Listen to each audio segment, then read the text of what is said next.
Hi. Hi. How's it going? Welcome to another virtual write-in. I know, we have like 3 left after today. So sad. It's really sad. And this one's going to be the best one of the rest because I'm here. Well, you'll probably be here next week too. That's true. That's true. Well, okay, so my name's Tim. I work over here at NaNoWriMo. This is Blobby.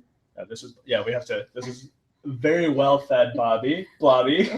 He's also thinking about the farmer's market later. Yeah. He's very overfed. Berries on berries on berries. I'm Hannah. I'm the intern here at NaNoHQ, one of them. We are here to write with you today. Yeah. If you guys don't know what a virtual write-in is, or if this is your first time, basically, we're going to give you a ton of different prompts that you can use if they work for you. If they don't work for you, totally feel free to completely ignore them and then yell at us in the comments and tell us we're horrible prompt givers. Please don't do that. We're just kidding about that part. Please don't. I worked hard on these today. But we'll also give you timed writing sessions anywhere from 5 to 7 minutes. And we even have a 10-minute one today. Oh, nice. So switching it up a little bit. Um, we usually do have a coffee break, but today we're not going to. Yeah, we feel like it's getting close to the wire. You guys want to concentrate, get all your words out. So the more words prints, the better. No breaks. Yep. Well, you can take a break. We're not gonna. We'll just judge you. Just kidding. That'll be fine. You can totally take a break. So last week we had a prompt at the end of Wednesdays for you to do. I didn't see any in the comments, so I don't know if anyone did any. But it was to write a soliloquy for one of your characters, and the bonus was to write it in Blobby or NaNoBird's point of view. If you guys have a line from that you want to share, or a little passage from it that you want to share, you can do that in the live chat. But while we wait for everyone to get here, we should do a warm-up prompt. Let's do it. Like also, 5 minutes, maybe. Yeah. Just a heads up, I'm going to be looking at my phone. It's not because I'm not here. It's actually because I have the live chat on there. I want to see what you guys are saying. But yeah, we're going to do the warm-up prompt. Yep. So write a scene that ends in the question, do you trust me? Cool. It's pretty intense. That's a heavy question. Does anyone trust anyone, really? That's an even heavier question. All right. So we're going to start the time now.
We have about a minute left.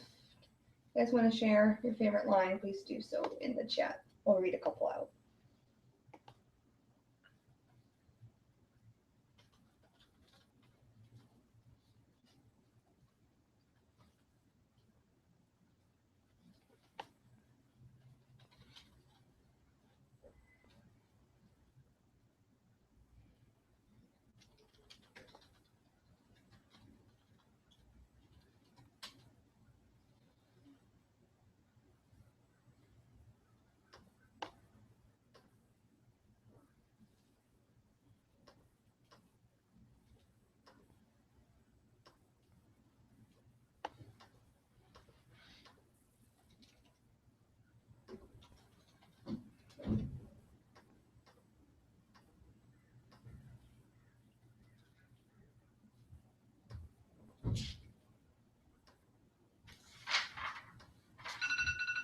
All right, that's time. Pens down, hands up. Oh, whoops. I mean, to be fair, I was trying to copy and paste. Interesting. Or were you cheating? I could have been cheating. I mean, I only wrote like, what, 67 words, so 100 word club. Not bad. Under 100 word club Under today. 100 word club. That's a reference to a previous virtual ride. A lot of, yes. You guys remember, all the cool kids know. Yes, I mean, there's a lot of people in here from that virtual write-in, so that's nice too. But we will read a couple out. Yeah. Hannah Lunsford said, "Do you really trust me to make grilled cheese again after what happened last time?" What happened last time? I know. What happened last time? I want grilled cheese like all the time. Me too. Like right now. There's actually, have you ever been to that restaurant, American Grilled Cheese Kitchen in San Francisco? No. All they do is make like different grilled cheeses. That sounds So amazing. good. They have this one with like a bunch of like cut up mushrooms and stuff. It's the best. That sounds You so should good. go. I also feel like I make a really good grilled cheese. I think I used to use my panini press for Oh, that, and then genius. it wouldn't like burn because it like timed it, and it was great. You don't use it anymore? I don't know where it went. Okay. I mean, I'm in the middle of moving right now, so it could just be hiding. All right, we gotta find that. That's important. Yes, it is. Alex Pinto wrote, "It's too dangerous, Blue. For Christ's sake, you're only human. I'll survive this. I always do. But you, he grabs my shaking hands and kisses my knuckles softly. Little bird, do you trust me?" Aw, I love that. I do too. Also, what is he if he's not human? That's an important question as well. Oh, wait. Maybe he's human too. Something in the phrasing made me think he might not have been human.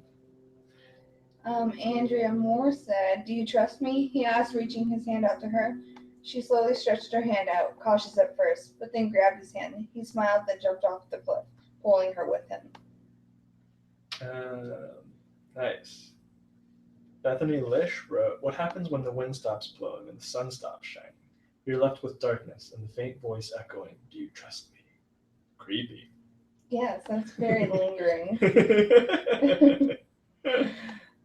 Let's see. Ooh, Alex Owen. Well, under 100 words for the first time today. Welcome to the club. Yes, the club is apparently now a hashtag. Do you want to read one more? Yeah. So Sarah Jordan at 143 words said, "We could play spin the bottle," Noah joked. That'd give Dustin a chance to kiss Kara. He laughed. Dustin, on the other hand, turned bright red, and I elbowed Noah. "We're just friends." Aw. Spin the bottle is seriously so embarrassing. Why do people play it? I've never played it, so I don't. Like it's just designed to like embarrass everyone people? involved. It's usually just like there are two people that obviously like each other, so you're just trying to get them together. Same with like 7 Minutes in Heaven. But then like it's just very obvious. How sad. Like if you're like obviously the one that the other person doesn't want. Oh, so, like... that's so depressing. Cool. All right. These were great sentences, some really awesome sentences, and some great word counts. And we are gonna move on to our first official prompt. Well, today we will be discussing climactic and dramatic scenes. Yeah, dun dun dun. So hopefully the Do You Trust Me led us into some things. So potentially right now it's the point of camp where you might be getting to that big revelation point. Yeah. We are third weekend. Or third full week, right? Yeah.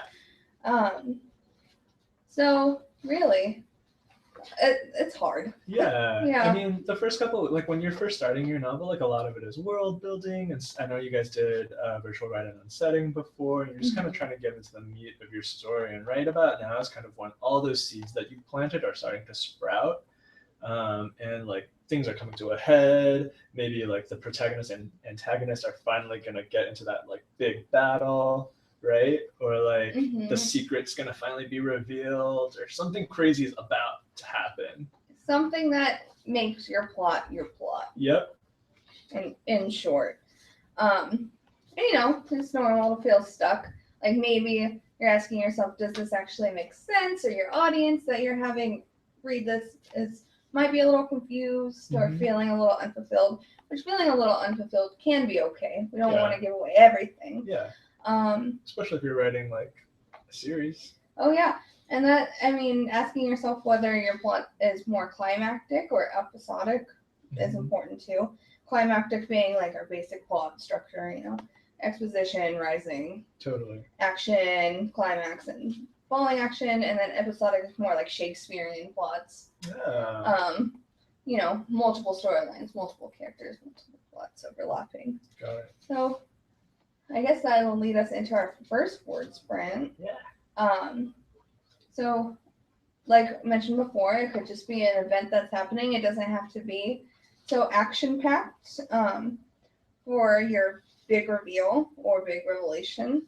Sometimes it can be emotional. Yeah. And emotional climaxes can be just as like meaningful and exciting, depending on what kind of story you're telling, for sure. Definitely.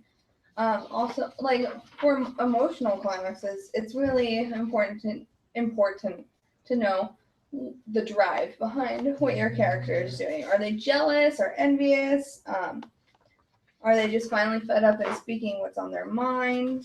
It's important to not like just write emotional scenes to have them. Right. Though, you don't want to just have multiple words on paper. You want them to have meaning.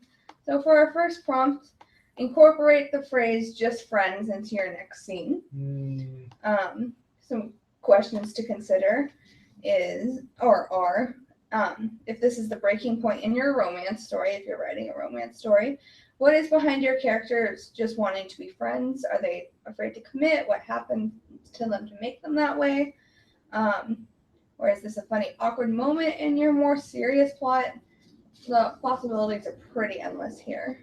We also have an alternate plot prompt. So incorporate a campfire into your next scene or chapter if that "just friends" phrase is not working for you. Totally. So we're gonna do about 7 minutes, right? 7. And all these prompts are optional. You don't have to do them. If you want to share your word count at the end, that's cool too. So we're gonna go ahead and start now.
So we have about a minute left. If you want to share your line or your favorite phrase or something in chat, we'll read a couple out.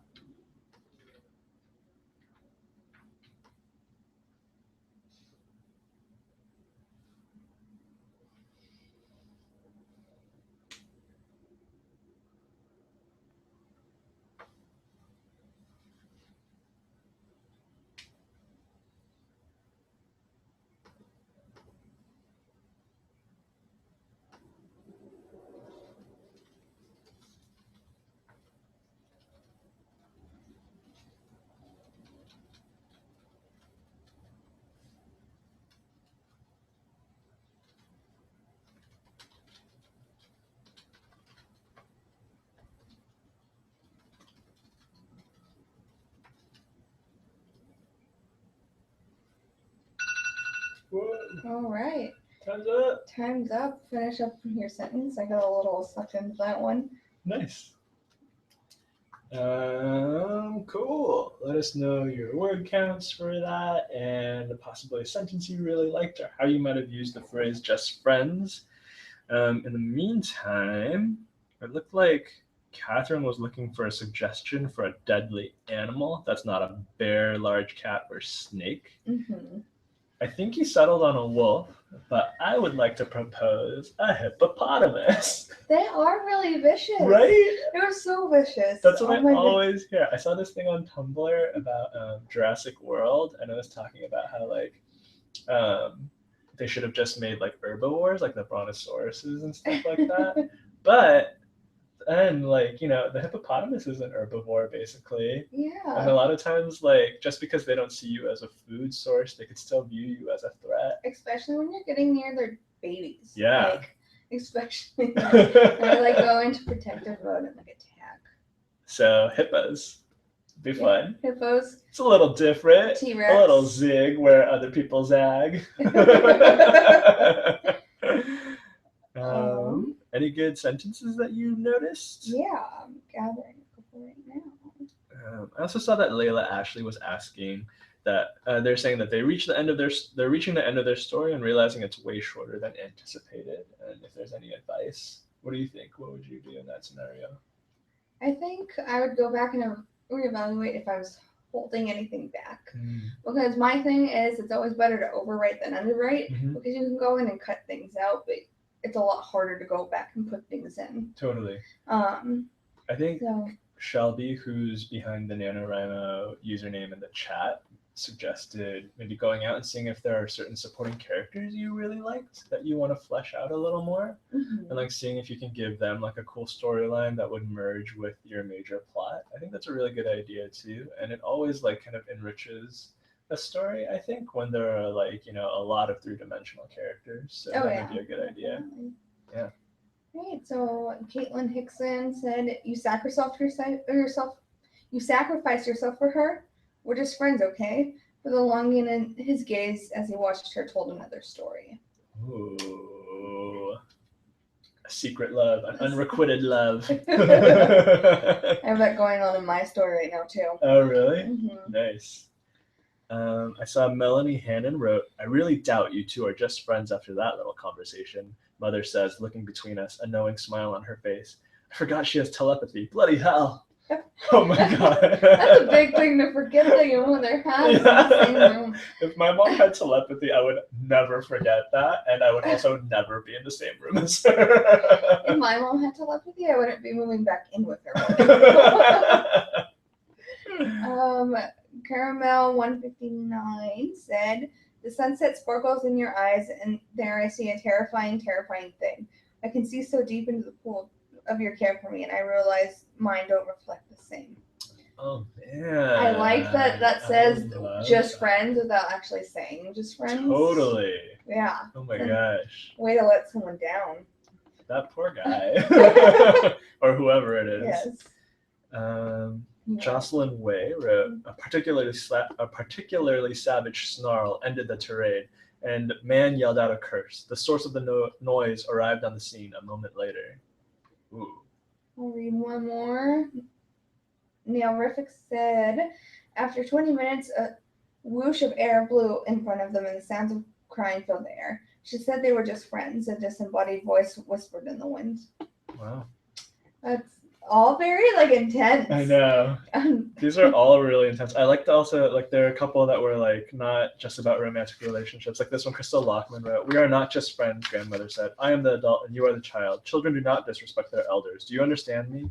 I nodded and continued to look at the ground. So that was like a cool twist to put on the phrase, which is very often interpreted romantically. Cool. I didn't see any campfire ones, so I'm guessing a lot of people did the just friends. I like it. Yeah. So I guess I would just go into really our next section here. So with your big plot revelation, it doesn't necessarily have to be a normal antagonist that your protagonist faces.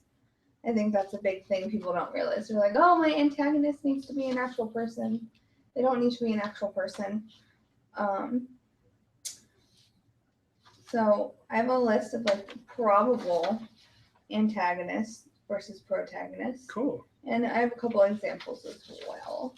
So we have protagonist versus technology, kind of like the Hunger Games they're in obviously all technology.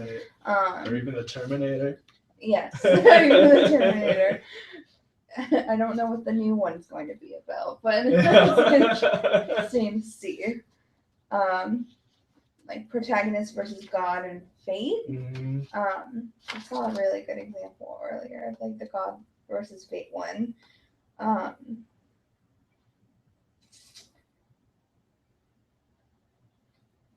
guess it was. I don't know where it went. There? Yeah. But basically, the chosen one, and they're railing against it. So Harry Potter would be an example. Yeah.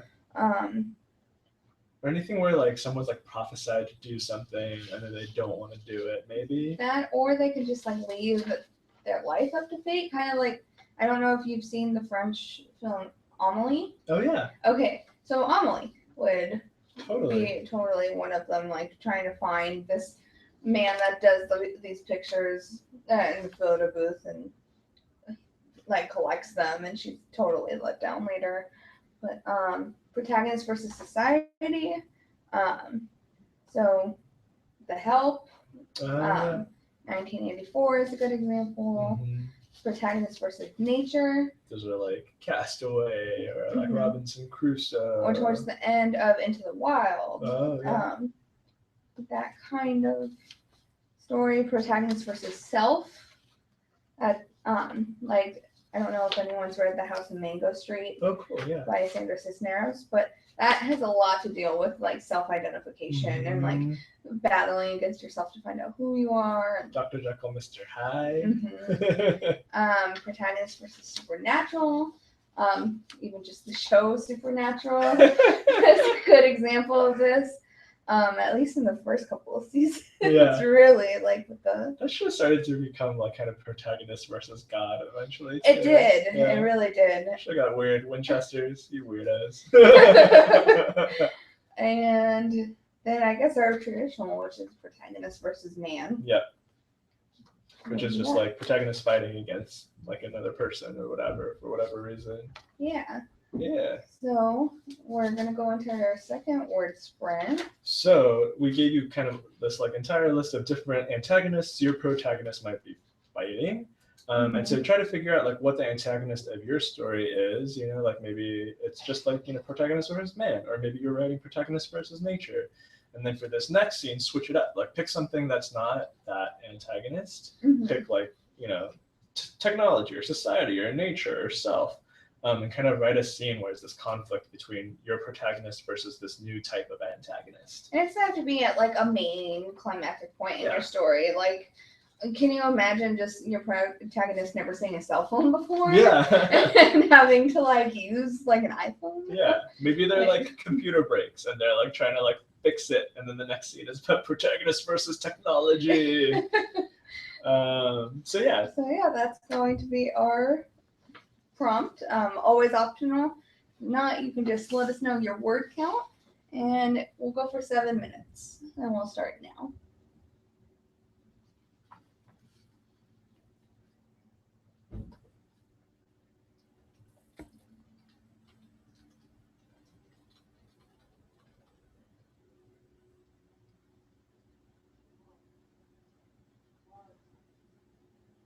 Catherine Jackson just said her antagonist won't be a hippo. So we'll see. Oh my god, success.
We have about a minute left. You want to share your favorite line in the chat?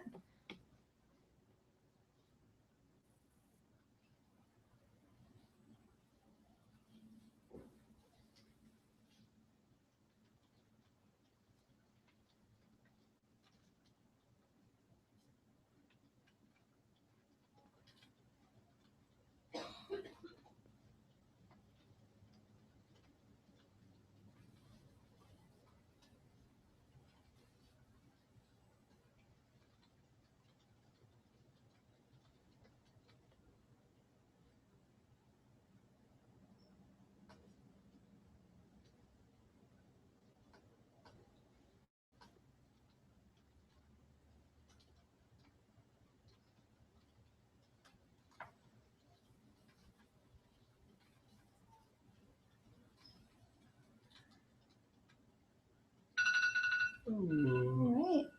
Well, that is time. Time's up.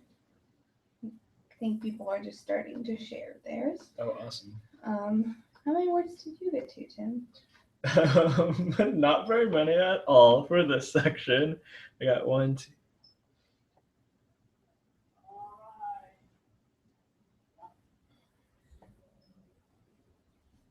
29.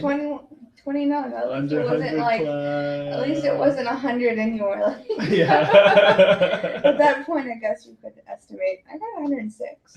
Nice. That's pretty good. It's not very good. Like I can tell, I'm already going to be Editing it. Oh yeah. It's all right. No judgments here. Let's see. Someone said that their antagonist is Blobby. Oh yeah. I saw that too. Blobby's such a sweetheart. Yeah, Blobby would never do anything. He just sits here and eats all your food. Yeah. Maybe that's the problem. That's why. That's why. It's because he's eating too much. And Lambert got 343 words and blew my word count out of the water. Wow. That's awesome, though. Good job. Let's see. I found Catherine Jackson said the hippo. Why does it disappear every time I try to read from the chat? The hippo charged directly into him, pinning Senric against the wall with its huge weight. Hashtag NaNoHippo. NaNoBird, Blobby, NaNoHippo. We should come up with our own nano menagerie. I like it. It's like always been my dream. Kath, the writer, wrote 164 words, and she shared a sentence. She looked at me, her eyes aware but not really seen. They're revolting. Her voice was a whisper against the center ring. They're going to storm it. That's awesome. Sounds like maybe that's protagonist versus society? Maybe. Annie said there's 4 of them. He locked away his feelings as he said the words. Them, as if they were no better than the dirt under his feet. Not his friends, the same people he'd come to care so much about. Oh man. What happened there? I know, it sounds really sad. Tables are really turned. Yeah. Fred Weasley's Malice said virtual cookies for everyone. I want virtual cookies. I hope it's peanut butter. We've got a bunch of Tic Tacs here for some reason. You weren't here last week. No. But one of these some of these Tic Tacs are peach passion fruit flavor. Is that the one you gave me earlier? Yeah. That was so awesome. Wasn't it good? It was so good. I've never even heard of that flavor of the Tic Tacs. Pamela Berry got 232 words and said, it disappeared again. Disappearing. He could feel the faintest flicker of a fighter's heart inside of it beneath the feathers. Ooh. And then we have hashtag NaNoMenagerie going now. We do use the Blobby tag on Twitter. We do. Alexa Stroud wrote, "You know Jason one hell of a lot better than whatever I can figure out on the fly. Use me as an instrument. I'll say what you want, move how you want, do what you want." I like that. It's almost like a Cyrano de Bergerac situation, but this sounds more intense. Blobby is looking at the laptop with hunger. That's what I just thought. Well, since we're kind of coming to like 15 minutes left, maybe. Should we do another one? Yeah. So a tip for your writing, I guess, if you're stuck, and struggling to find the right words. I've done this once or twice. Step back and ask yourself the following: why is the scene important? How will it contribute to your plot, which is also important? What characters are important to have in the scene, and why did that add to it? And what do you want to happen in the scene? So those are pretty good. I usually write it in like outline format and leave like a bunch of space in between, so I can just fill it in. I usually go like first write down all the dialogue and the characters, like what's going to be happening in it. Second, adding the primary actions, kind of like how the scene's going to be dragged along, whether it's through actions or I guess it could still be part of the dialogue too. Then I add in the secondary actions like mannerisms and looks and expressions, things like that. And then lastly, I go in and add in the descriptors, like what's happening around them, the setting, any descriptions of the characters, things like that. Really, that just leaves like you to cut and paste whatever you want or add in, and then you have your scene. Nice. Sounds easy enough. Yeah. Anyone can do that. Yeah. Really? But I mean, that tip doesn't really have anything to do with our prompt. Oh, cool. But no segue here. None. Nothing related this time. So, I mean, which one would you rather do? The prompt. Okay. I mean, the one's going to have to be an optional prompt for like later tomorrow. Let's read them out to you guys, and then maybe you guys can tell us. I'll wait a little bit to see what you think. The prompts are either write a Dear Abby type column to your character on what you wish they would buckle down and do. So kind of like advice, like an advice column to your character. Maybe your character asks someone for advice and someone is like, all right, let's sit down and do some real talk. So like some sort of scene like that. Or describe, sorry, you go ahead. Oh, describe everything your character is sensing during the climactic scene of your story. Touch, smell, emotions, the whole 9 yards. So, it's not just what is happening in your story, it's everything else too. So depending on what you guys say, that's going to determine the length of this. Do you guys have a preference? Let us know. We're going to try to kill some time here because there's a slight delay between us talking to you and you guys actually hearing it. Which, I mean, is true in real life too, right? What, just like processing things in general? Yeah, it's totally real. It's kind of weird. Hashtag deep nano thoughts. Let's get that trending. Yeah. Here's another deep nano thought for you. Every time you look at the moon, you're looking into the past because that light is coming to you from space freaks me out so much. Like, it's so interesting. I watch like these shows shows to reassure you about space. No, just like all like these documentaries. I'm a big documentary watcher. So the cosmos, and other things like that, like planet Earth and things like that. Like, space freaks me out. So those are your horror. Those are your horror more movies. Than death. Wow, interesting. Did you watch Gravity? I did not. You should not watch that. I watched Interstellar, really? Which freaked me out. Cool. It looks like everyone's kind of into the second prompt. Yes. Word print number 4. So let's do that. Yeah, and we'll make the Dear Abby column something you guys put in the comments below the video. Yeah. So we're gonna go for 10 minutes. Cool. Let's do it. All right. Long one. And it starts now.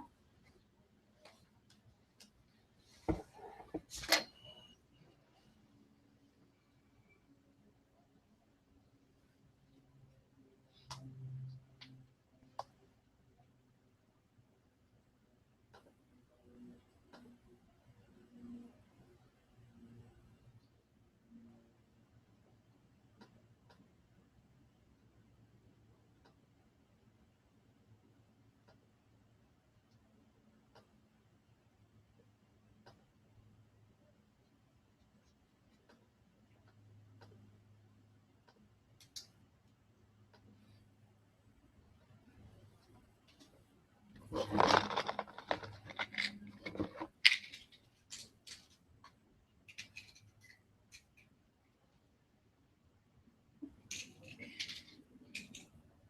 you. Well, he's eating a Tic Tac now. His breath stinks.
We have about a minute left. If you want to share your favorite line or word count, go ahead and do that in the chat.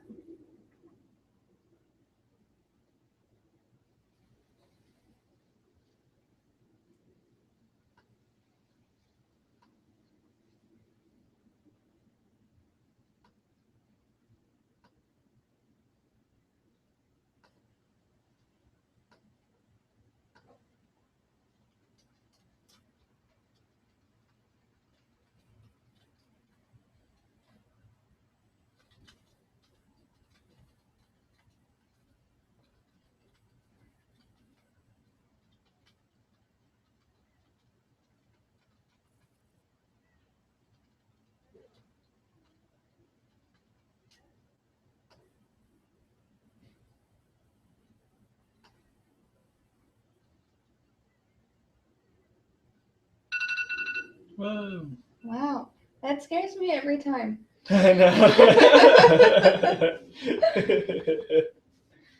All right. Does it scare you as much as space? No, it does not scare me as much as space. Cool. Let us know your word counts and a sentence or two.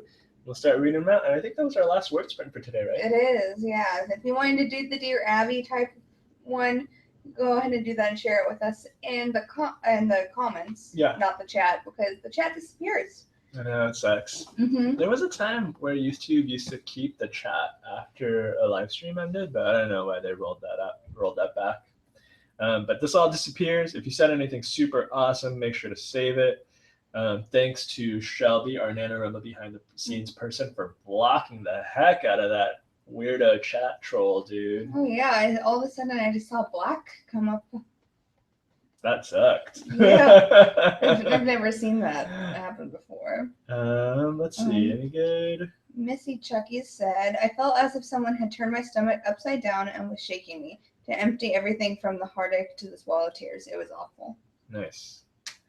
Well, not nice. It sounded awful, but it was very well written. Are you one of those people that say the wrong things? Oh yeah, totally. Like, you know, like when like laughing at funerals and that kind of. Oh, I don't think that bad. I don't think that you're bad. that bad. But like at restaurants, I remember one time when I was in high school, I was going to my prom. I went to the tuxedo place to pick up my tuxedo, and then as I was leaving, the salesman dude was like, "Have fun at your prom," and I was like, "You too." I was like, no. Oh, but it would have been even worse if that person was also in high school. I know, but he was not. Yeah. And like I say you two a lot. Yeah. Especially like, you know, I'm a waitress. Yeah. So I say like, oh yeah, have a good day, and they're walking to the bathroom. Yeah. Speaking of laughing at a funeral, one time my cousin, she was like 8 at the time, we were at my great grandmother's funeral. And then all of a sudden over the speakers, we heard the attached organ, someone playing chopsticks on it. And I went back into the room and I found her just playing chopsticks. She didn't realize it was playing over the speakers. I was like, oh my gosh. Cool. Well, Kip Reed wrote, the nerves in her body caused her limbs to tremble. The air was still with an occasional waft tossing up some of the dust on the ground. I thought I'd remember something. Like it. I do too. The dirt kicked up, waft, such a good word. Charisse got 884 words for the hour. Wow. So good job. Awesome. Jocelyn Way said, upon braving a closer work, Eliza saw that sweat and blood had run together and they were dripping down the man's arm in a series of Sorry, I don't know how to pronounce that word. Rivulets? Rivulets? Comprised of unpleasant bodily fluids. Like, I know what it means, but I just don't know how to say it. Yeah, I have a lot of words like that, actually. Mm-hmm. I used to say antithesis, antithesis for a long time. So tricky. I couldn't say cinnamon for the longest really? time. Mm-hmm. What did I used to say it like cinnamon. Yeah. Instead of and like the N and the M. I don't think it's the same thing. Samantha Birch wrote, the prince's snowy hair was spread out around his head like a halo. The tips crushed against the sides of the glass coffin, hinting at its true length. I like it. It seems almost like a reverse Snow White or something. Yeah, a little bit. For our last one, Kate Bennerty got 7:36 for the hour, and it's on her last 5K. Wow. So good job. Sweet. Winning starts this week, right? Winning starts this week. If you guys haven't already seen, you should have seen kind of a link in both your camper mail and in the today's camp care package, or there's also an update in the camp news. So if you are basically at your word count goal or getting really close, remember that you also have to validate your novel to claim the official win. So make sure to do that.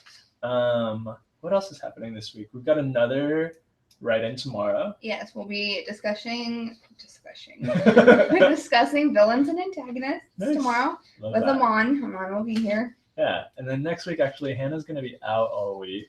Very sad. We're super sad. I'm going to try to be in the comments. Nice. So. But we will be back for virtual write-ins on Tuesday and Wednesday. What else? What else is happening? I don't even know which virtual write-ins. Oh, yeah, it's like the end of your novel next week. So we'll be working on the end. Cool. For, I think, both of them. Cool. Some sort of like that. Yeah, did you say the times for the virtual write-ins? Oh. Tuesdays are at 2 p.m. Pacific Standard Time. Wednesdays are at 11 a.m. Pacific Standard Time. And, I mean, you can do the Dear Abby type of prompt for your exercise to practice for next time, or you can do this one, which is we all have secrets. What are the skeletons in your character's closets? Ooh. What makes your character the person, robot, animal, etc. that they are? It's a really good one. I love secrets. I do too. My hair is not big, but it's still full of secrets. Mine is getting there. Nice. We'll see you tomorrow at 11 a.m. PST.